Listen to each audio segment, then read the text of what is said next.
Hello ছাত্ৰ-ছাত্ৰীসকল মই পদ্মেশ্বৰ আজিৰ এই ভিডিওটো দা মিলিছাৰ ইউটিউব চেনেললৈ আপোনালোক সকলোকে ওয়েলকাম কৰিছো যি সকলে মোৰ চেনেলটো নতুনকৈ ভিজিট কৰিছে আৰু চেনেলটো এতিয়ালৈকে সাবস্ক্ৰাইব কৰা নাই তেন্তে চেনেলটো সাবস্ক্ৰাইব কৰি দিব তো বলক আজিৰ ভিডিওটো দেৰি নকৰাকৈ আৰম্ভ কৰো আজি আমি শিকিম ক্লাস 10 ৰ মেথছৰ চেপ্টাৰ 3 MCQ তো মই আনিছো MCQ ডট আমা তো সকলো ডটা MCQ হৈছে একেবাৰে ইম্পৰ্টেন্ট আপোনালোকে চাই যাব মই এনসাৰ কিনি সলভ কৰি দিম Bottom question আছে kx plus 2y equal 5 আৰু 3x plus y equal 1 ৰৈখিক সমীকৰণজোৰৰ একক সমাধান থাকিব যদিহে আমাক সমাধান উলাব কৈছে হয়নে k এর মান কি হ'ব এটো আমাক সুধিছে তো প্ৰথমতে আমি ইয়াতে a1 ৰ মান লিখো a1 ৰ মান হৈছে কি k আৰু b1 ৰ মান হৈছে কিমান 2 একে c1 ৰ মান কিমান 5 আছে একেদৰে নেক্সট আমাৰ b1 ৰ মান কিমান আছে 3 আছে আৰু b2 ৰ মান কিমান আছে 1 আছে আৰু c1 ৰ মান কিমান আছে 1 ইয়াতে এই y ৰ আগত একো নাথাকিলেও তাক আমি কি বুজো 1 বুলি ধৰা হয় ঠিক আছে তো প্ৰথমতে আমি a1 বাই a2 ইকুৱেল দিও a1 ৰ মান আছে k ডিভাইডেড বাই 3 আৰু b1 বাই b2 ইকুৱেল কিমান 2 বাই কিমান হ'ব 1 অৰ্থাৎ ইয়াতে আমি যদি এইটোৰ পৰা আমি সূত্ৰটো কৰো k divided by 3 not equal অৰ্থাৎ একক বুলি কৈছে অৰ্থাৎ অদ্বিতীয় তো 2 বাই কিমান হয় 1 হ'ব ইকুৱেল k আৰু 1 ক মাল্টিপ্লাই কৰিলে কিমান পাম k আৰু 2 3 গুণে কিমান 6 পাম অৰ্থাৎ আমাৰ এনসাৰটো কি হ'ব নট ইকুৱেল হয় না নহয় k নট ইকুৱেল কিমান 6 ইয়াৰে শুদ্ধ উত্তৰটো হৈছে কি b নম্বৰ তো নেক্সট 2 নম্বৰ কোৱেশ্চনলৈকে আহিছো 2 নম্বৰ কোৱেশ্চনত আছে 4x + py + 8 = 0 আৰু 2x + 2y + 2 = 0 সমীকৰণজোৰৰ অদ্বিতীয় সমাধান থাকিলে শৰ্তটো কি হ'ব অদ্বিতীয় সমাধান থাকিবলৈ আমাৰ কি আছিল a1 / a2 not equal b1 / কি হ'ব লাগে b2 হ'ব লাগে ঠিক আছে তো ইয়াতে আমি a1 ৰ মানটো আমি লিখিম a1 ৰ মান আছে 4 ডিভাইডেড বাই a2 ৰ মান কিমান আছে 2 not equal b1 ৰ মান কিমান আছে ইয়াতে p আছে তো আমি ইয়াতে p টো বহাই দিলো ডিভাইডেড বাই b2 ৰ মান কিমান আছে 2 আছে ঠিক আছে তো আমি এনেকৈ লিখি দিলো ইয়াৰ পৰা আমি যদি ইয়াকে ক্যালকুলেট কৰি দিও তেন্তে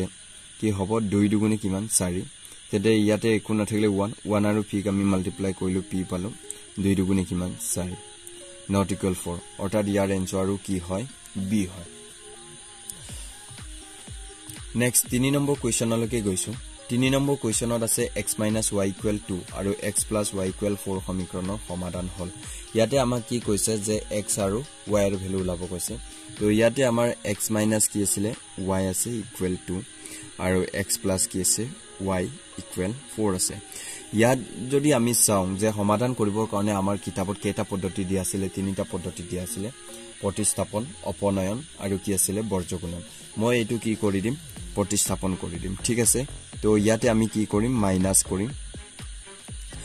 x আৰু x কেনসেল হ'ব তেতিয়া প্লাস x আৰু মাইনাস x কেনসেল ইয়াতে মাইনাস y মাইনাস a কি হ'ব প্লাস হ'ব y আৰু y কিমান হ'ব টুৱাইস y মাইনাস কি হ'ব প্লাস তাৰ মানে sin টো কিন্তু কি হ'ব মাইনাস sin টো মাইনাস হয় দুটা কি হ'ব প্লাস y আৰু y টুৱাইস y মাইনাস পৰৰ পৰা যদি 2 যায় তেন্তে আমাৰ ইয়াতে এনসাৰ কি হ'ব -2 থাকিব মাইনাস কেনসেল তেন্তে y ইকুৱেল আমি কিমান পাম 2 ডিভাইডেড বাই 2 ইকুৱেল আমি কিমান পালো 1 y ৰ মানটো আমি কি পালো +1 নে -1 y ৰ মানটো আমি 1 পালো ঠিক আছে নেক্সট y ৰ মানটো আমি সমীকৰণ ইয়াতে বহাই চাও 1 y ৰ মানটো যদি ইয়াত বহাও তেন্তে x - y y ৰ ঠাইত আমি কিমান বহাম 1 ইকুৱেল কিমান 2 তেনে x = 2 -1 টো ইকুৱেলৰ পাছত গলে কি হ'ব +1 ইকুৱেল 2 একে কিমান হ'ব 3 x ৰ ভ্যালু কিমান 3 আৰু y ৰ ভ্যালু কিমান y = 1 3 আৰু 1 এনসাৰ 3 আৰু 1 হয় তো ইয়াৰে এনসাৰটো হৈছে d নম্বৰ এনসাৰ ঠিক আছে d নম্বৰটো কাৰেক্ট আছে নেক্সট আছে x + y = 5 আৰু 2x + 2y = 10 সমীকৰণজোৰৰ এটা অদ্বিতীয় সমাধান থাকিবনে বা অসীম সংখ্যক সমাধান থাকিব না কোনো সমাধান নাই বা এটাও নহয় ইয়াৰে কোনটো শুদ্ধ হয় এটো আমি চাও প্ৰথমতে ইয়াতে a1 ৰ মান কিমান দিয়া আছে 1 দিয়া আছে আৰু b1 ৰ মান কিমান দিয়া আছে 1 দিয়া আছে c1 ৰ মান কিমান দিয়া আছে 5 একেদৰে a2 ৰ মান কিমান দিয়া আছে 2 আৰু b2 ৰ মান কিমান দিয়া আছে 2 আৰু c2 ৰ মান কিমান দিয়া আছে 10 ইয়াতে চাও ইয়াত 2 দিলো এইটো 2 এটো কি হয় 10 লিখি দিলো তো ইয়াত যদি আমি চাও যে a1 ডিভাইডেড বাই a2 অৰ্থাৎ ইয়াত 1 বাই কিমান হয় 2 ওলাইছে ইকুৱেল এপলে কিমান ওলাইছে 1 বাই 2 ওলাইছে c1 বাই c2 ৰ মান 5 বাই কিমান 10 অৰ্থাৎ 5 দুগুণ কিমান 10 1 বাই 2 অৰ্থাৎ 1 বাই 2 ইকুৱেল 1 বাই 2 ইকুৱেল 1 বাই 2 অৰ্থাৎ a1 বাই a2 ইকুৱেল b1 বাই b2 ইকুৱেল c1 বাই c2 পদ্ধতিত পৰিছে তো এইটো হয় তেন্তে আমি কি বুলি জানো অসীম সংখ্যক সমাধান থাকে নেক্সট 5 নম্বৰ কোৱেশ্চনলৈকে গৈছো 5 নম্বৰ কোৱেশ্চনত আছে আমাৰ a1x plus b1y plus c1 equal 0 আৰু a2x plus b2y plus c2 equal 0 সমীকৰণ জোৰৰ অদ্বিতীয় সমাধান থাকিলে চৰ্তটো কি হ'ব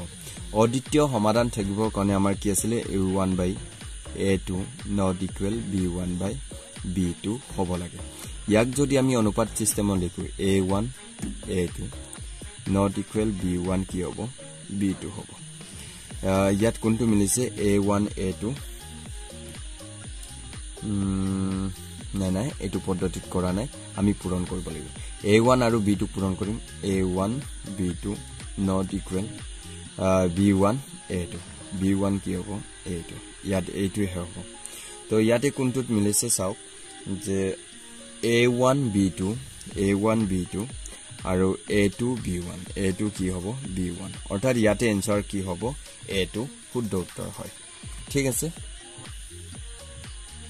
Next 6 number MCQ to sound ami a1x plus b1y plus c1 equal 0 aru a2x plus b2y plus c2 equal 0 সমীকৰণ ৰেখা দুডালৰ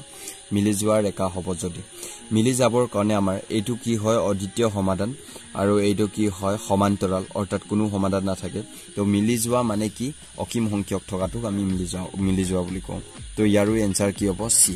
a1 by a2 equal b1 by b2 equal কিমান c1 by c2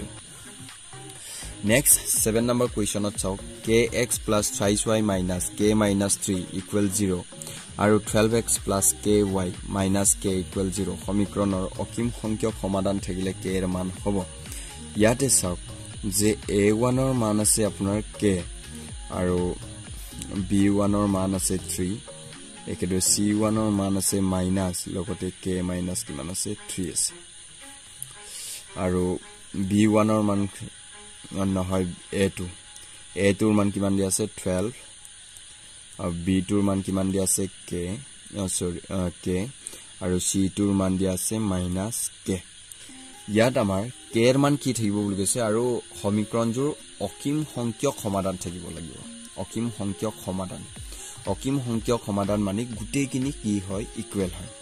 তো ইয়াতে আমি লিখিম a1 by a2 equal b1 by b2 equal c1 by c2 এটো সূত্ৰত মিলিব লাগিব k divided by 12 equal 3 divided by k equal minus এপালে k minus 3 divided by minus k minus cancel ইয়াতে আমি k এর মান উলাব লাগে তো k আৰু k কি হ'ব k square equal 3 বাৰ কিমান হ'ব so it is 36 k square equal কিমান পালো 36 পালো ইয়াকে যদি লিখো k equal square টু যদি ইকুৱেলৰ পাছলৈ যায় √36 প্লাস মাইনাস তো k equal প্লাস মাইনাস 36 ক আমি √6 স্কয়ারে ভাঙিব পাৰো স্কয়াৰ আৰু ৰুট কেনসেল তো k equal প্লাস মাইনাস 6 শুদ্ধ উত্তৰটো হৈছে b number k equal plus minus 6 ঠিক আছে তো 8 নম্বৰ কোৱেশ্চনলৈকে গৈছো 8 নম্বৰ কোৱেশ্চনত আছে a1x plus b1y plus c1 equal 0 আৰু a2x plus b2y plus c2 equal 0 সমীকৰণটো অসীম সংখ্যক সমাধান থাকিলে চৰ্তটো কি হ'ব অসীম সংখ্যক সমাধান থকা চৰ্তটো হৈছে c নম্বৰ এইটো মিলি যোৱা বা অসীম সংখ্যক সমাধান থকা এইটো একেটাই ঠিক আছে তো 8 নম্বৰৰ c নম্বৰটো শুদ্ধ আছে এটা 9 নম্বৰ কোৱেশ্চনলৈকে আইছো 9 নম্বৰ কোৱেশ্চনত আছে 1 নম্বৰ দিয়া আছে 3x plus 2y equal 5 আৰু 2x plus 3y equal 5 আৰু 2 নম্বৰত দিয়া আছে 2x minus 3y equal 7 2x minus 3y equal 8 ৰৈখিক সমীকৰণ জোৰ কেটা বিবেচনা কৰা তো 1 আৰু 2 ৰ জোৰ কেটা সংগত নে আৰু 2 নম্বৰত হৈছে 1 আৰু 2 ৰ জোড়কেইটা অসংগ বা 1 নম্বৰ জোড়কেইটা সংগত কিন্তু 2 ৰ জোড়কেইটা অসংগত 1 নম্বৰৰ জোড়কেইটা অসংগত কিন্তু 2 ৰ 2 জোড় সংগত তো সংগত আৰু অসংগতটো জানিবৰ কাৰণে যেটো সমাধান থাকে তাক আমরা সংগত বুলি কম যেটো সমাধান নাথাকে তাক অসংগত বুলি কম তো প্ৰথমতে আমি কৰি চাও ইয়াতে 3 আছে 3/2 ডাইৰেক্ট মই মানখিনি বহাই দিছো 2 কিমান 3 তো ইয়াতে 3 এটো 2 3/2 ইয়া 2 3 2/3 নট ইকুয়াল হৈ গল এটো অদ্বিতীয় সমাধান আছে তেন্তে হি কি হ'ব 1 নম্বৰটো সংগত 2 নম্বৰটোত আছে 2 আৰু 2 কিমান 2 ইকুয়াল এফালে -3 -3 divided by -3 minus cancel to equal এফালে কিমান আছে 7 divided by 8 অৰ্থাৎ এটোৰ কোনো সমাধান নাই কাৰণ 2/2 এইটো 2 গুণ 2 3 গুণ 3 1 equal 1 হৈছে কিন্তু not equal 7/8 তেনে লাষ্টৰটো কি হয় অসংগত 1 নম্বৰটো সংগত লাষ্টৰটো অসংগত তো 1 নম্বৰটো সংগত লাষ্টৰটো কি হ'ব অসংগত অৰ্থাৎ आंसर হ'ব সি ঠিক আছে লাষ্ট 10 নম্বৰ কোৱেশ্চনত আছে a1x + b1y + c1 = 0 আৰু a2x + b2y + c2 = 0 সমীকৰণ জোৰৰ কোনো সমাধান নাথাকিলে শৰ্তটো কি হ'ব কোনো সমাধান নাই বুলি কৈছে যদিহে সমাধান নাই তেনে সমাধান নথকা শৰ্তটো হৈছে এইটো